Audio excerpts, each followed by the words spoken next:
Hello, astronomy enthusiasts from all around the world. I'm Luis Miguel Azorin, and I welcome you to a new video from Astroacademy, your YouTube channel, your podcast, and your online academy about what we are passionate about: astronomy, astrophotography, and everything related to the universe and space.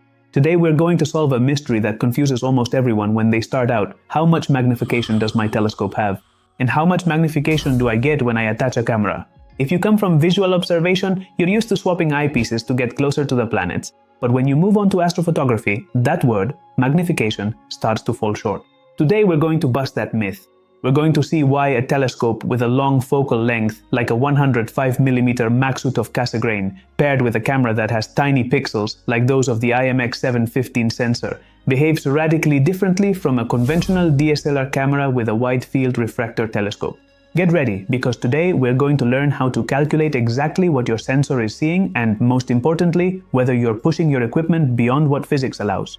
Let's start with the basics just to refresh our memory. In visual observation, magnification is a purely mathematical ratio. Focal length of the telescope divided by the focal length of the eyepiece. If we have our Maksutov with a focal length of 1400 millimeters and we use a 10mm eyepiece, we get 140 times magnification. Easy. But here's a detail many people forget: the resolving limit. No matter how much magnification you use, the 105mm aperture of this telescope can only resolve details down to 1.1 arcseconds. It's like trying to read a newspaper from 100 meters away with binoculars. If the letters are too small for the lens, no matter how much you increase the magnification, you'll just see a bigger blurry spot. Visually, the theoretical limit of a telescope is twice its aperture. Although some optical systems, especially high-end refractors and catadioptrics, can achieve excellent results at magnification levels that triple the instrument's aperture. For the Maksutov 105, let's say, it has a theoretical maximum magnification of about 210 times. Remember this number because later we'll see what happens in photography. This calculation will be done in the same way even if we use focal length extenders such as Barlow lenses. If we've said that the magnification of a telescope for visual observation is calculated by dividing the focal length of the telescope by the focal length of the eyepiece, and for example we're using a 2x Barlow lens, we just have to multiply the focal length of the telescope by 2 and calculate our magnification in the same way. Or put another way, it's the same as calculating the magnification by dividing the focal length of the telescope by the focal length of the eyepiece and then multiplying it by 2. But when we remove the eyepiece and attach a camera, the concept of magnification becomes irrelevant. Now we talk about projection. The telescope becomes a giant camera lens. Why does it seem like we have more magnification with a planetary camera?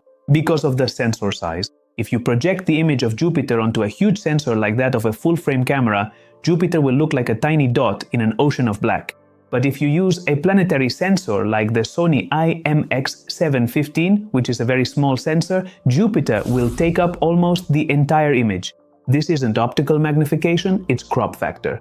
To give you an idea, using that camera on your telescope is equivalent to looking through an eyepiece of just 6.4 millimeters. It's an extreme magnification. That's why with this setup it's almost impossible to photograph the entire moon or large nebulae. You're basically using a microscope pointed at the sky. This is where things get serious. The IMX715 sensor has pixels that are only 1.45 microns. They're tiny. When you combine them with the 1400 millimeters of focal length of the Mac, you get a pixel scale of 0.21 arcseconds. What does this mean? It means that each little square of your sensor is trying to capture a portion of the sky that's 0.21 arcseconds. Remember what we said at the beginning. The optics of this telescope only resolve up to 1.1 arcseconds. Pay attention here, we're doing what we call oversampling. I talk about this in detail in another video, which I'll leave for you here. We're using 5 pixels to try to capture a detail that the lens can only deliver in 1. This in itself isn't bad for planetary imaging because it allows us to use lucky imaging techniques and aggressive processing, but it does warn us of something. We don't need to use a Barlow lens. If we add a 2x Barlow to this setup, we'd go to a scale of 0.1 arcseconds, which would give us a darker image but not a more detailed one. However, sometimes we might want to do this to get more magnified and striking images, even if, in principle, they don't show finer detail than what we'd get with less magnification. It's also important to keep in mind that nowadays astrophotography processing software allows us to achieve extra sharpness in our planetary images, even if the original images are significantly oversampled. Let's broaden the range to other setups so you know exactly what I'm talking about. Let's start with a wide field setup. a Skywatcher 72 ED refractor telescope with a focal length of 420 mm and an APS-C camera. In this case, the scale is 1.8 arcseconds per pixel, which is ideal for nebulae and large objects. It's a relaxed image, you could say, where the tracking doesn't have to be absolutely perfect. Now let's move on to a setup for galaxies, a Newtonian 200,000 with a medium pixel camera, 3.76 microns. In this case, the scale is 0.77 arcseconds per pixel. Here, we can already start to see very interesting details in the spiral arms of the galaxies. But now, the auto-guiding system really needs to work very precisely. And finally, let's look at an extreme planetary setup, our Maksutov with a 105mm aperture and the IMX715 sensor. In this case, the scale is 0.21 arcseconds per pixel. Here, any vibration, any gust of wind ruins the photo. It's the equivalent of driving a car at 300 km per hour. Lots of power, but hard to control. That's why in planetary astrophotography, where it's so common to work with such extreme setups, we don't take photographs, but instead capture videos and use the lucky imaging technique to select the best frames from the video, stack them, and obtain stunning images of the planets and the moon. I know what you're thinking. Alright, Luismi, the pixel scale is great, but I want to know how much magnification I'm seeing on my screen. For that, we're going to use a formula that equates the sensor size to a physical eyepiece. Take note, because this is the formula that nobody explains. To find the equivalent magnification, we divide the focal length of the telescope by the diagonal of the sensor. If we apply this to our real case, the Sony IMX715 sensor has a diagonal of 6.45 mm. Our Maksutov has a focal length of 1400 mm. Divided by 6.45 gives us a whopping 217 times magnification. What does this mean in practice? It means that when you view your camera's image on the computer at full size, you're seeing the same thing as if you put a 6.4 mm eyepiece on the telescope. But be careful, there's a trick here.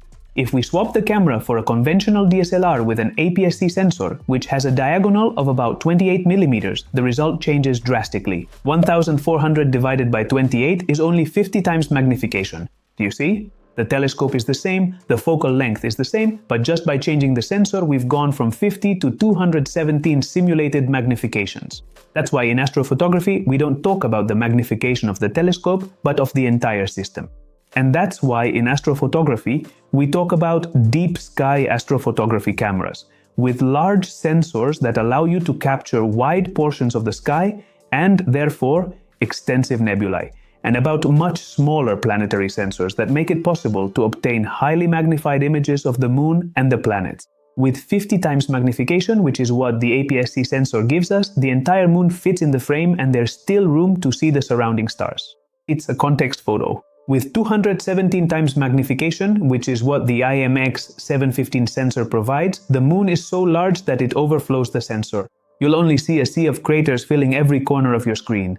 That's why the setup we talked about at the beginning, the Mach-105 and the Sony IMX715, is a specialized configuration. It's not suitable for everything. In fact, in astrophotography, we will find very few setups that are good for everything. And we'll have to choose the branch of astrophotography that interests us most and configure our equipment based on that decision. So next time someone asks you how much magnification your camera or telescope has, answer them. It's not magnification, it's image scale. If you enjoyed this technical analysis, give it a like and subscribe if you haven't already. If you have any questions, leave them in the comments or send me an email. See you again in the next Astroacademy video.